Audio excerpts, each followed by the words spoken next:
Kale. Manyi programu ya mweno mwemanyi. Abaganda bakugamba nti envunze erumu omuto emanyi bwa mugenyi.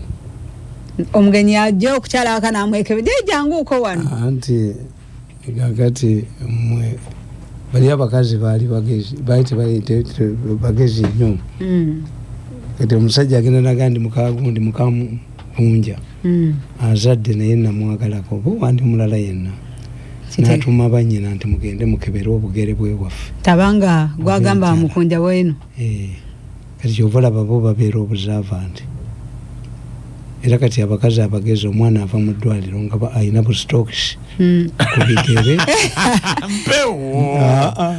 Akajatoza twana no stocks tuteekamu ovulo. Abedda baali tebabuyina baafa empewo.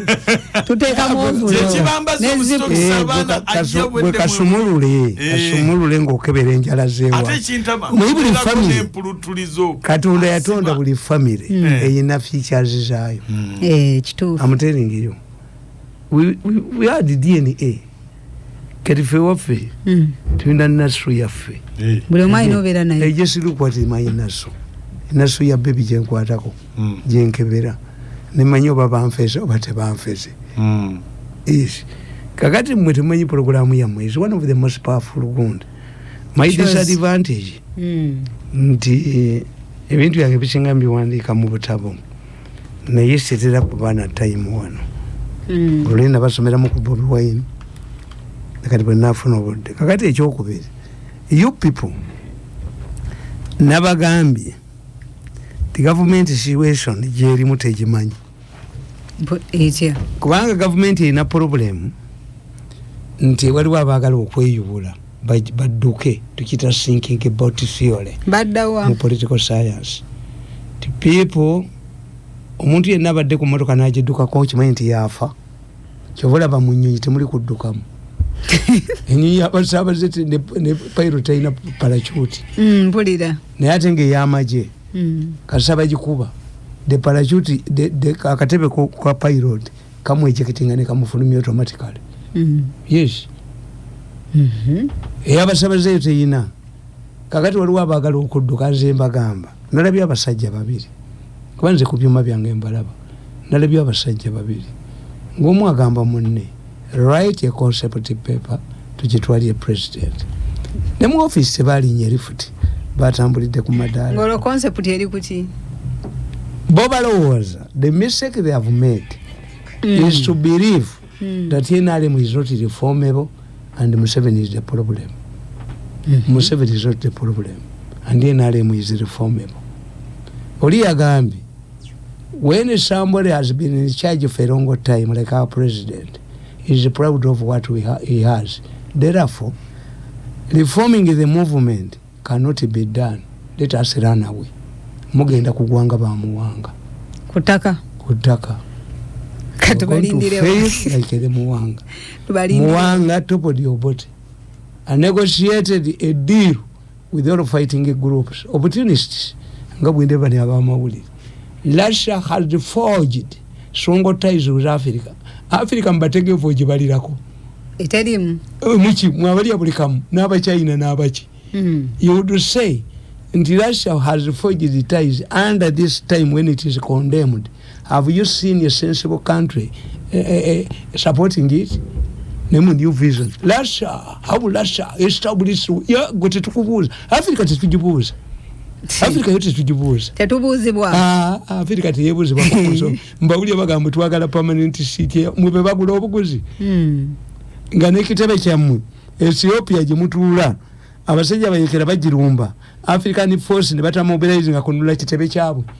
Omusajja prime minister wa Ethiopia na mobilize nga abantu ba ex-servicemen bakuba bayekera ne babazayo. If you cannot save nti abasamize baganya okujja wesabo lyabo.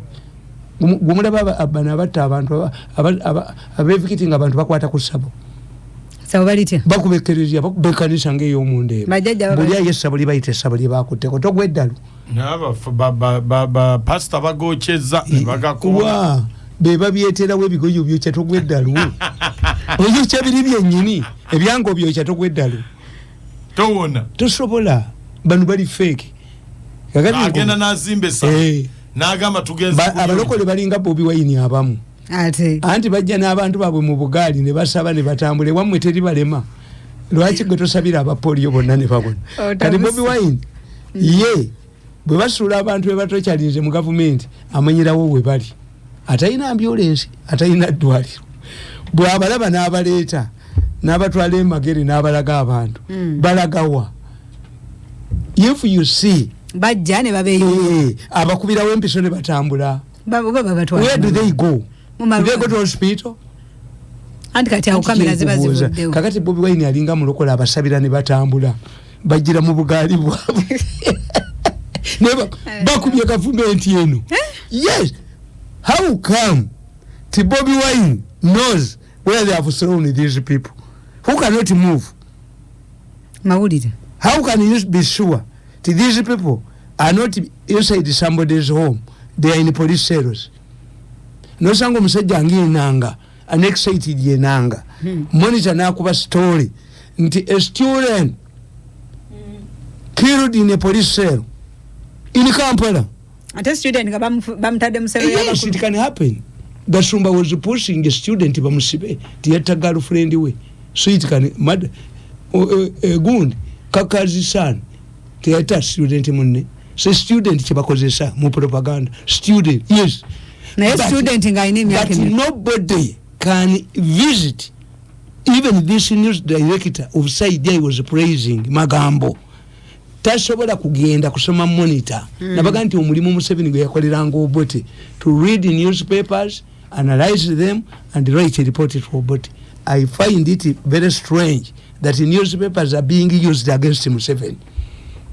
Atenge chokola bachimanyi olabye story ngezemo okufuluma story ya monitor headline has anybody come up to explain? Minister wa information national guidance yatuseyo mukibuga mwenyini ajja mukibuga where you don't need fuel so if mukibuga mwenyini bakuzanyiramu. The other day monitor yakubye story ti omusajja amaze emyaka 22 nga bamusibye innocent nemba gambo yo musajja fayiro bakweka nkweke ye yatta bagundi ba Mirindi abavuka abimakerebe batta n'omuwala monitor yajuzemu naye iyo mvoka yabadde alabika bulungi naye yagambye mulwadde lwadde agenda ku bweru. Anti nkubuulidde that man was arrested immediately after the killing of the Mirindis. Chijana Ngoma was killed by Katulamu because has already served the sentence. These people, the Katulamu hired a man who was an ADC of Mugisha Muntu when he was Army commander. Mugisha Muntu was a tough man. Mumaje, chibula bamugoba. Bamuletera uniform ezitatuuka abaserikale. Ne bamuletera engato z'oludda olumu.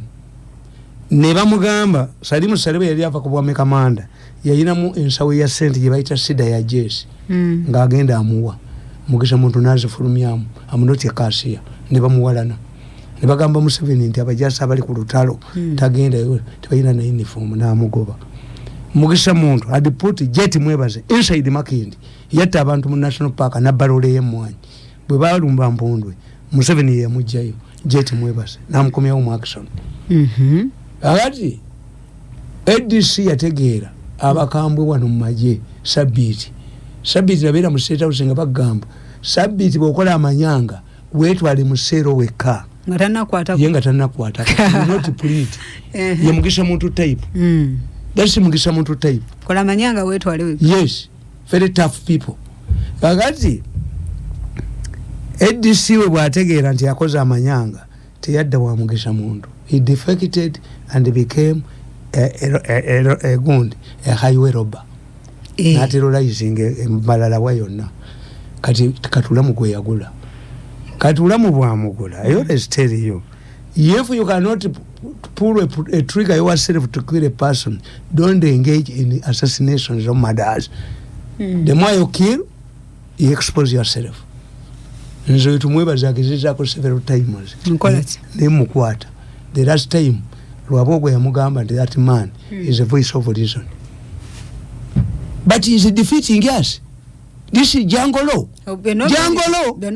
sisobola kukala tumweba simukalambaza nakere wakamule bimbuke denga sidikamu sobola kukalambaza gwe buwo nsasira mukazi we nabaana be niyakera kumachanga asinisa amani kichenye kinene kyogamba akala anti aguza several times tasobola bawabira I have him on video tasobola miso yamukwata nabakwata kakati nkugamba nti oyo omusajja bwe yatta kijana ngoma abantu abavudde mu bibuga babeera ne baale mu banywera yabagagga kati this man as was waiting time to kill kijana ngoma he went to that bar where the Mirundis were drinking they saw him teyalise kwolwo nabagandi fo mu baganda tokati ali mutendeke kasola bambaganda nola bendiga gibasibye ku kkubo nekutulya bweti netakaba bwobogenda kwenda ddayo omanya wali wayekwasa endiga wakiri ekuwerekera ng'oli eri naye endiga towulya baganda nga bagamba towulya baganda nga bagamba oyo akutuza endiga endiga is very observant endiga nga bagenda ogisala nekaaba bagireka negenda endiga egwa kisiiri embwa ziri endiga wali endiga tegenda ku ttale ng'abaana bayo tebagenze embwa ziri endiga wali nga olunda ente egunde embwa negirya nga tekaabi so waliwo ekintu kyotegeera abaganda baga nti wasanze embwa bwegisanga ddayo eka tekiwulira abaganda kyeboogera nti wasanze embwa ddayo eka endiga nekutulya bweti ng'ogenda kubba bakwenda bawa omukazi gyali bagenda kubumbakira leeta enkoko ojo okigezengako buli lwosala enkoko nga namu neeta paapaala ogenda kufa enkoko ekutegeeza osalanga ku nkoko oba neyeegalika oba neeta paapaala nomanya nti gogenze wandika eddaame eryo olaba omusawo muganda asaba enkoko mbabuulira omusawo muganda ayina amaanyi ffe ge tulina ng'agenda okunogera omulwadde eddagala asangako envunyu oba ogenda kufa. Why am I saying this? Nti waliwo ebisiraani byosanga notabitegeera. When this man found the Mirundis drinking, why did he go to that particular area? So after killing Kijana Ngoma, this man wouldn't have killed Kijana Ngoma. Why? These were Kadogos who had seen him as ADC of Mugisha Mundu. They were aware that the man had defected. They were aware that the man had become a highway robber. Kati bategeera nti bw'atta ne bategeera no, the man who killed Kijana Ngoma must be this.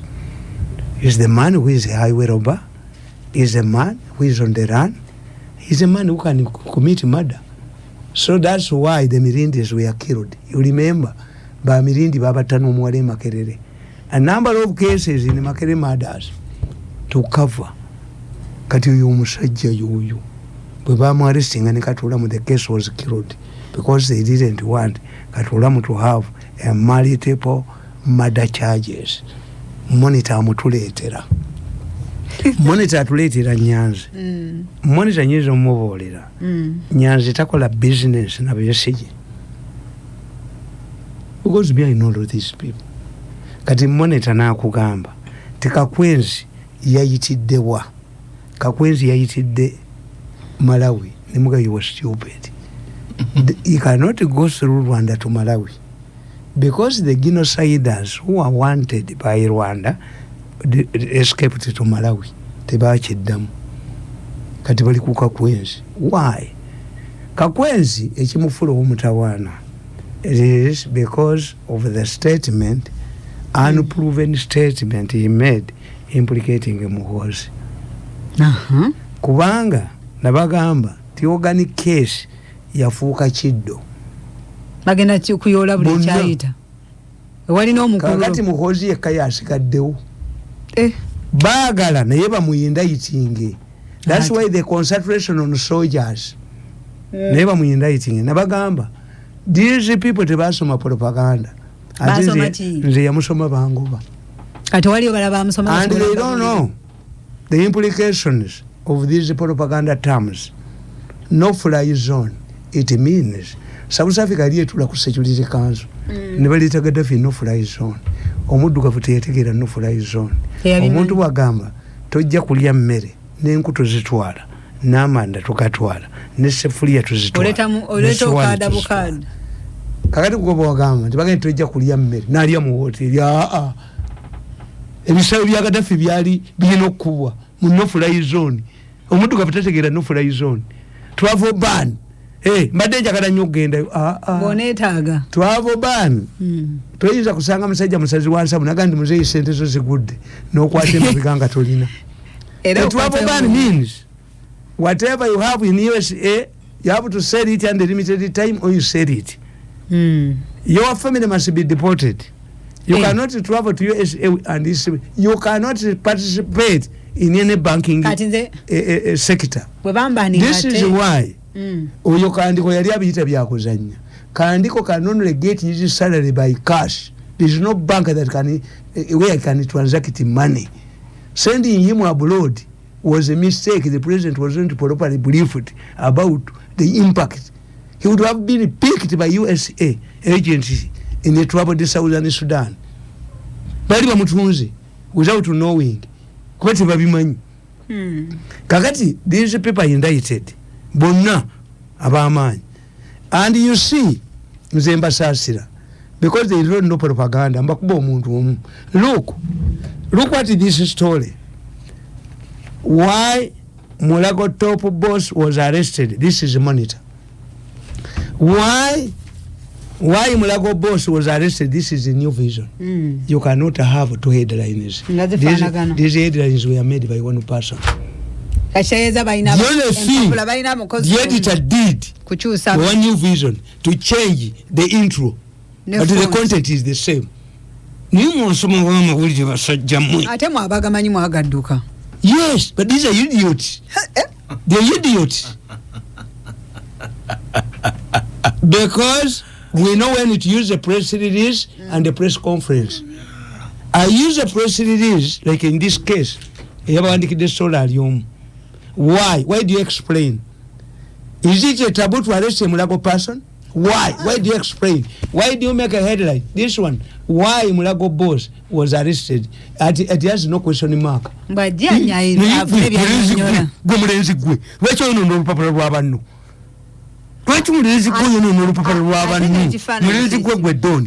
why do you spoil the newspaper? That's why that's why I fought the 1995 Act to ensure that journalism becomes a profession. I will attack, I will demolish these people. Story yechi. Ebekwasiza akulira edwalyo yemula. Why doesn't book explain everything when every person is arrested? You are stupid, you are idiots. These stories originated from one person. Why do you have to explain in this case? How many people have been arrested and they explain? Why does it dawn? Is it a responsibility of the media to explain why the Mulago man has been arrested? Sikolanga kokano wachiri mpemula.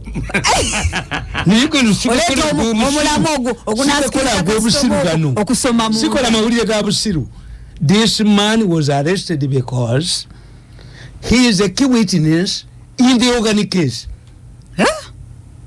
And for your information, tomorrow, a minister, a former minister, and a powerful person have been directed by ICC, the International Criminal Court, to appear in Serena at 8 a.m. Minister Bamugambi, the moment alikubuke dasini kama nyo. No. Echiri mnyuma. Mutoya dukanange yalide chivugoto. Embuto ziba kubanga abali David Vogoto. Yes. Anybody, you go to Serena. Go to Serena at 8 and see whether they have not prepared a room with the Zoom arrangement. A minister. You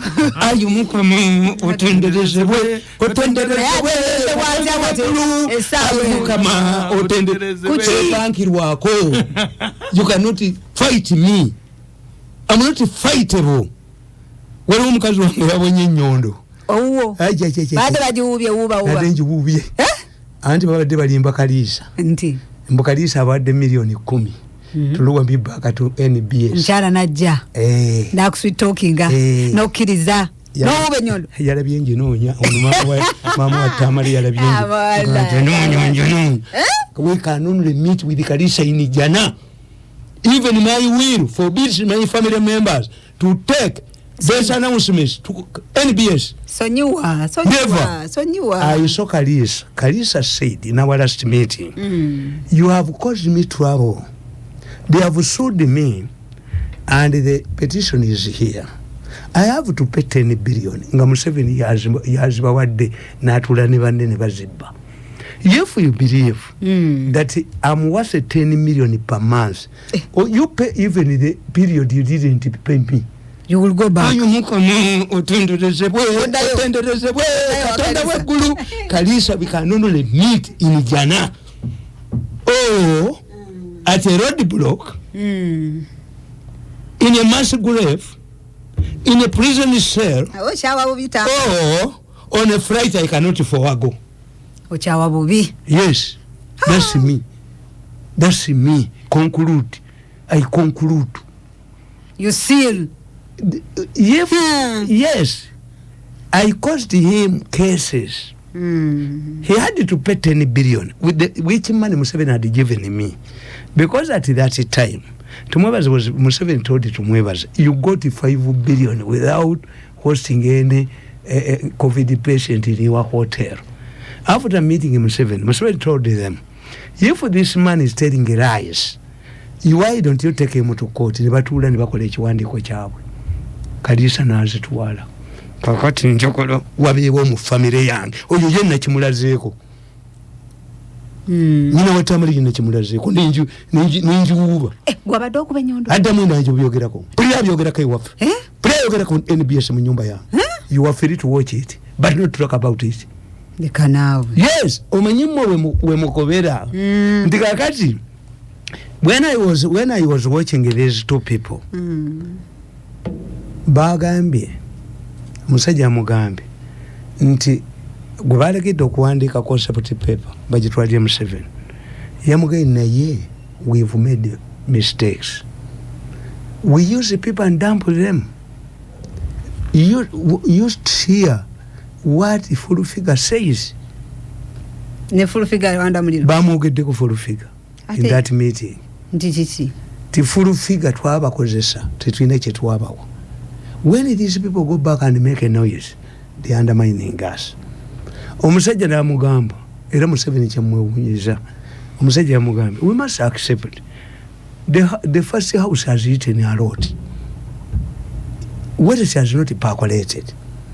Tumwebaze yagamba munne, look, the speech, the maiden speech Museveni made in 1986 is the same. We are remaining an LDC.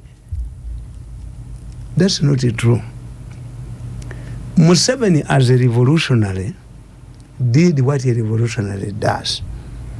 What that Nabaganti, when you want to judge Museveni, you must understand who is Museveni. A politician is a Kebesige, is a Bobby Wine. A politician is opportunistic in action by his actions or her actions. He wants to win the next election. That's a politician. And we have a itching politician and a docile politician. A itching politician is a Raila Odinga. The day you announce the results, a campaign is the following day. Basically, it's very opportunistic. You talk about organic cases. Why do you realize it now? A medical doctor. You must keep ear on the ground. We have a statesman. A statesman works for harmony. He's driven by harmony. That's a statesman. Harmony in society. According to ebintu ebitali practicable. A revolutionary changes society. That's Museveni. Museveni is 75% revolutionary, 25% statesman.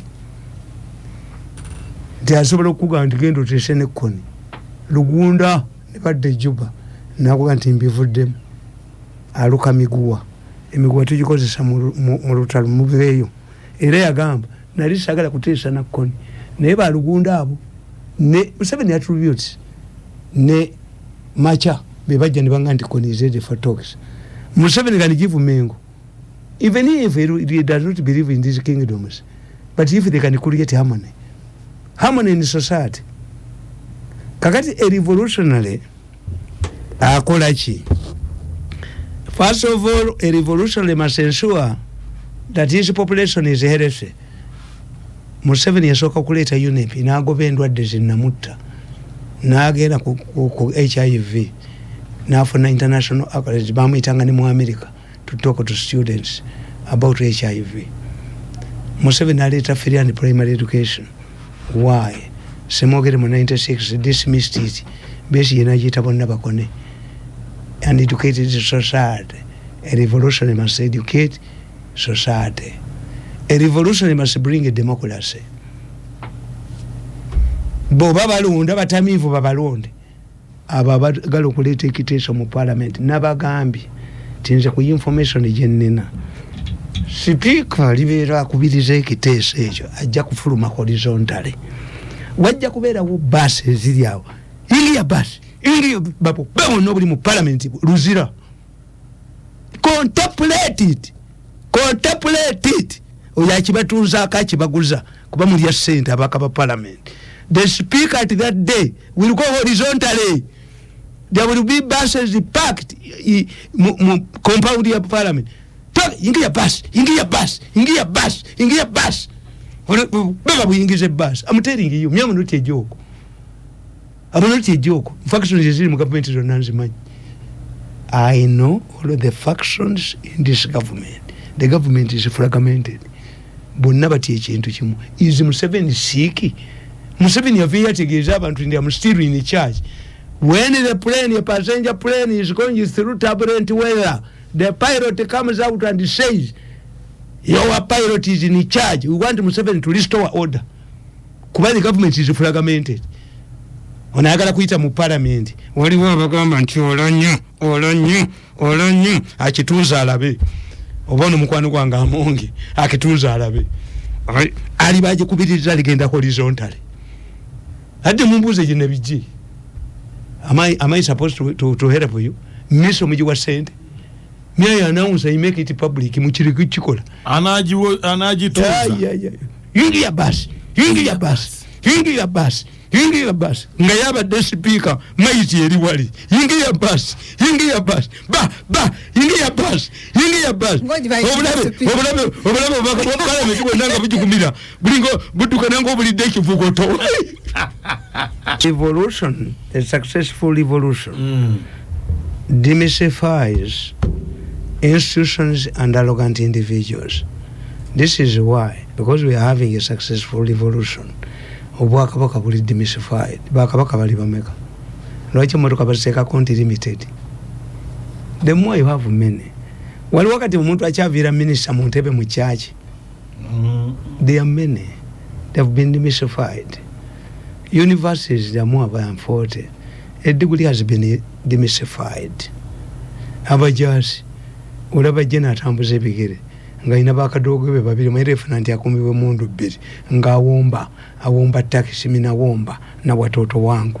That is a successful revolution. A successful revolution demystifies arrogant individuals and institutions.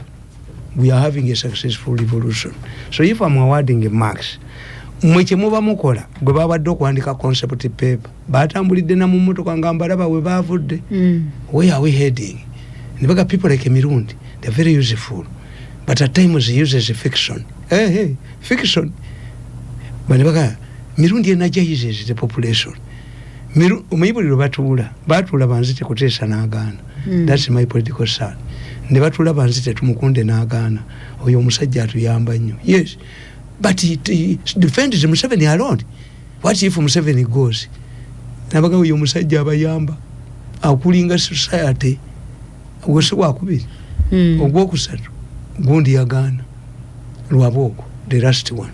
yagantu mwebaze ndi Mirundi ate musambo bato mumanyi bata oli musambwa waba mweyana naganti bamweyana mutamifu bamweyana anyomu newunyiza lwabwoko yaganti I researched in Chiganda culture and I came across a character called bamweyana bamweyana smokes marijuana bamweya drinks bamweyana appears drunk but bamweyana is smart highly intelligent namugamba nti Mirundi bamweyana minus a few things that's true wano okawe batajja bamweyana mulalu wati wano tebajja wano tewaliwo everywhere you go with bamweyana abalalu babeerawo nemba wa sente but wembeera batunda bamweyana mugobi wa ddiiru ayambala ekanzu n'enkufiira ye yansansa I don't smoke, I don't drink walaki.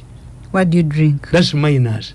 But lwabogo told tumwebaze that man is bamweyana obali yali gogo yali anti yabugambi Mirundi is bamweyana toyine kyo sobola mukola si fiction si fiction mwenda yabaga nti ayina majini how does he see us? Yes, you left a man, you left the house on steps. When I was watching you drove for a distance. So in a statement, no, where are we heading it to? Mbalaba. Zinu machine is a jaculema. Kakati ono, tachimanyi. Head up with these people. Singa abantu banu bali serious. Ngati bali coordinated, bali stupid in popular bazigula. Wamu yali badde second lead. And you don't arrest this man alone. This is a man kubanga baba balowooza obusiru arrogance eya monitor okweyita nti bagezi nnyo omuntu yenna arrogance etta obwongo anxiety etta obwongo okulowooza nti gwe mugezi wekka balooya bakiina bamuyita devil's advocate mu nsi muno tukiyita meditation. A devil's advocate means nti looya Mirundi bwamugula okuwabira mukunja balooya abagezi bakayalingayo looya munnaabwe nakola defense ku mukunja ne ba harmonizing the two tukita devil's advocate. When you are putting this newspaper on the street, understand that Mirundi is there. Ajagalaba one yali badde second lead bali jemu. This is a man who helped you during COVID. Why didn't you suck this Mulago money during the COVID? This is when there was money. 2, who has recommended the sucking of this Mulago man? Is it an IGG's report? Is it an Auditor General's report? Where? Embula majesi. Embula majesi. This, let me tell you, one Mulago doctor committed suicide. I said, I've been saying that the two Mulago doctors were Yomba and Wawuya, and we are detained in The Hague. But what are you looking at? We try to call a scientific research. There is a Namaganda in Masaka who left the country. There is a doctor in Lugazi. He disappeared. There is a Ugondi Beria Agendo Kufa. Oh no. Professor Kanyeres came to me. Kanyeres is related to Mpanga, Kojawe. Kanyeres wanted to come with Mpanga. Kanyeres met the chairman of this group, who is heavily involved. This man met Wawuya and Weyomba at Makere College Inn to introduce them to this case. I captured them. Nkakukubira akatambi.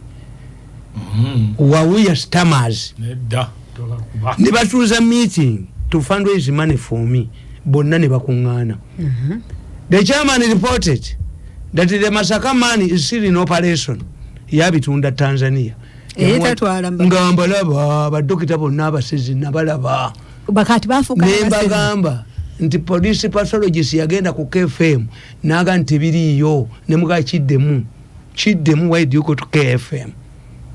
Kakati this case evalemeredde and they mishandled it. The best way of handling this case yaliemu sikuwaba amawulire bawa monitor 10 billion mwete babawa. The media was given money.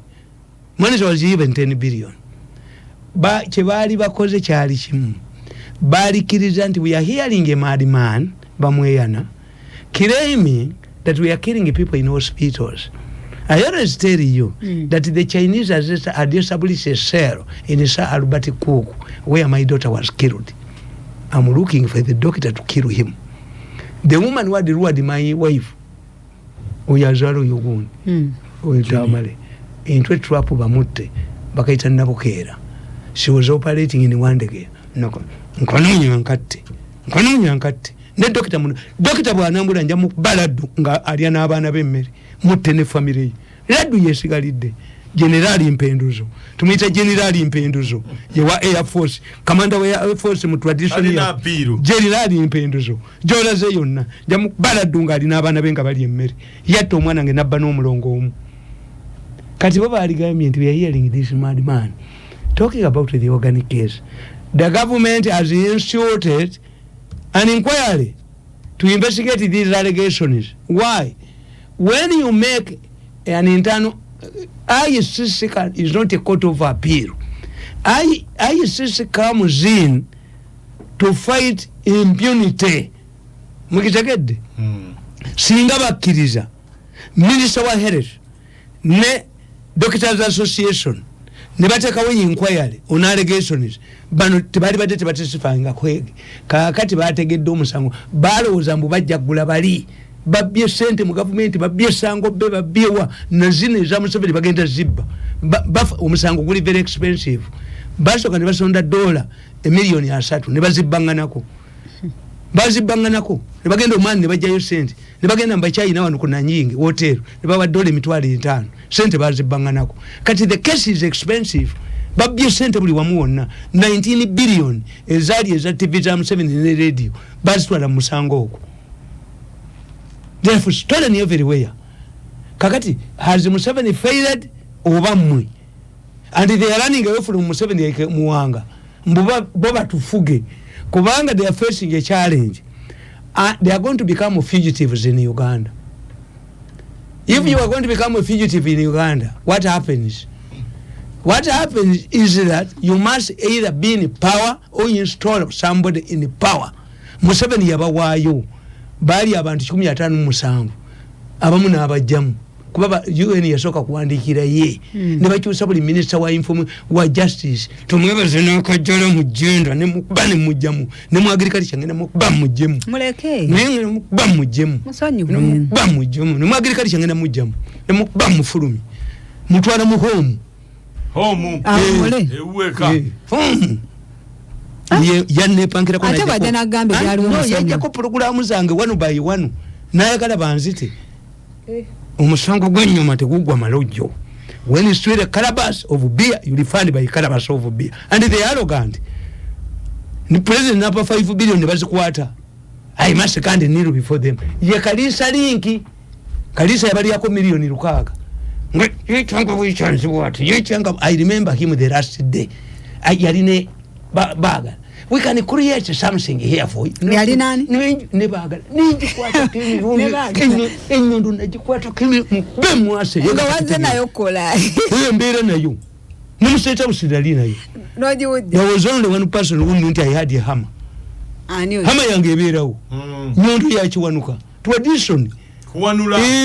Bamasayi nga batambula n'ebisaba Somali. Ne yange ya tradition. Arrest me ya tradition. This is my traditional hammer. Polisi no yagano kala. Yakiwanuka. Ewanula yo. Is symbol. Is my culture. Si era bino ndalabye gundi bana inalabye. Polisi yagano kala. Temutambula n'ebiso tubiweze. Bana. Chichi. Kakati abakwata abakazi banatambulira maliba nga awera amaliba. Nayendanga ainanga ino mutwe. Boda kakati onala disi wa Kampala waliyo lisafu Udu oyo tawelebwa sente Udu tawelebwa sente. Instead of mobilizing the Kampala people is concentrating on boda and to undermine Museveni's directive. Hobu tawelebwa sente.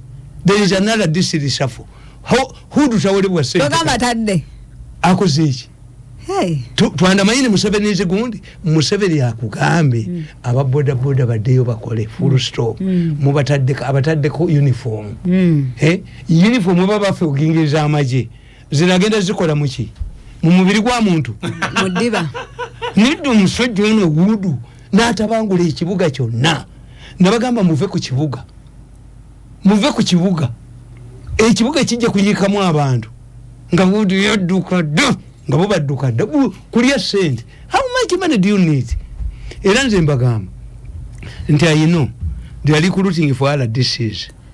There is an immunity for other diseases. But if the president does not address the issue of other disease, another disease, according to the constitution, is a retired civil servant.